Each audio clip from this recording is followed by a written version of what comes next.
অভিযোগ সংশ্লিষ্ট জনাব মৃণাল কান্তি দাস, সাবেক সংসদ সদস্য, মুন্সিগঞ্জ ৩ সংসদ সদস্য হিসাবে দায়িত্ব পালনকালে জ্ঞাত আয়ের উৎসের সাথে অসঙ্গতিপূর্ণ ১,৫৫,০০,০০০ টাকারও বেশি মূল্যের সম্পদ অর্জন ও দখলে রাখা এবং ৮টি ব্যাংক হিসাবে ২০১৩ সাল থেকে ২০২৪ সাল পর্যন্ত ২,৪০,০০,০০০ টাকারও বেশি মূল্যের অর্থ সন্দেহজনক লেনদেন করে মানি লন্ডারিংয়ের সম্পৃক্ত অপরাধ, দুর্নীতি ও ঘুষ সংগঠনের মাধ্যমে প্রাপ্ত অর্থ বা সম্পত্তির অবৈধ উৎস গোপন বা আড়াল করার উদ্দেশ্যে স্থানান্তর, রূপান্তর এবং হস্তান্তর করার অপরাধ অনুসন্ধানকালে প্রমাণিত হয়েছে। এ কারণে তার বিরুদ্ধে দুর্নীতি দমন কমিশন আইন ২০০৪, মানি লন্ডারিং প্রতিরোধ আইন ২০১২ এবং দুর্নীতি প্রতিরোধ আইন ১৯৪৭ সংশ্লিষ্ট ধারায় একটি মামলা রুজুর সিদ্ধান্ত গৃহীত হয়েছে।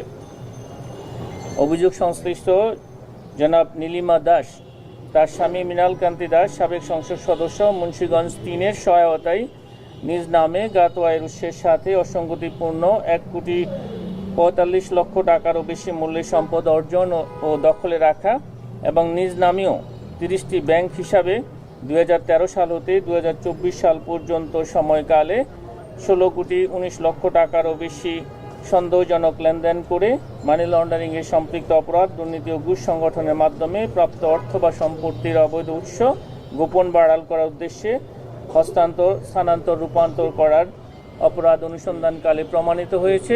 এই কারণেই তাদের দুজনের বিরুদ্ধে দুর্নীতি দমন কমিশন আইন ২০০৪, মানি লন্ডারিং প্রতিরোধ আইন ২০১২, দুর্নীতি প্রতিরোধ আইন ১৯৪৭ এবং দণ্ডবিধি সংশ্লিষ্ট ধারায় আরও একটি মামলা রুজুর সিদ্ধান্ত গৃহীত হয়েছে। আপনাদেরকে ধন্যবাদ। একটু দুটো বিষয় ছিল, আদালতের একটা নির্দেশনার কথা আমরা শুনছি সাবেক প্রধানমন্ত্রী সহ তার পরিবারের।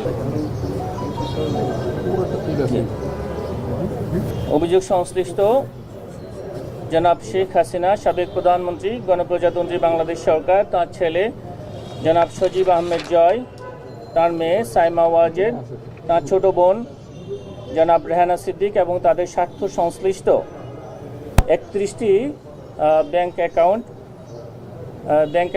জব্দ করা হয়েছে। উক্ত ব্যাংক অ্যাকাউন্টগুলোতে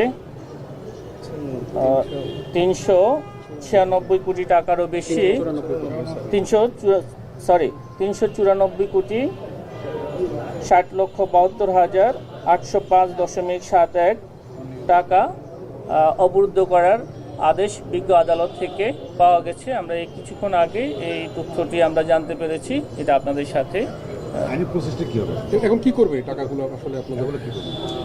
এটা অবরুদ্ধ অবস্থায় থাকবে।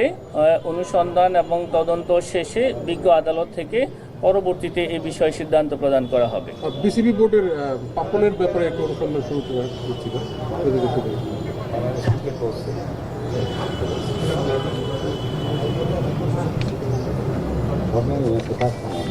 এটা শেষ কাহিনী শেষ।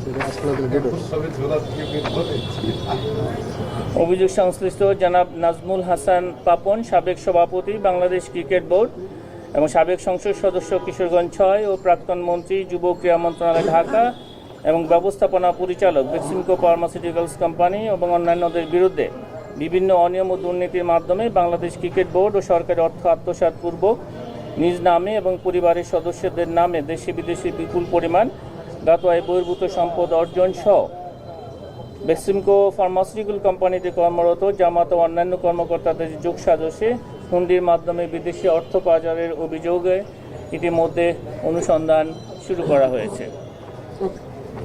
অনেক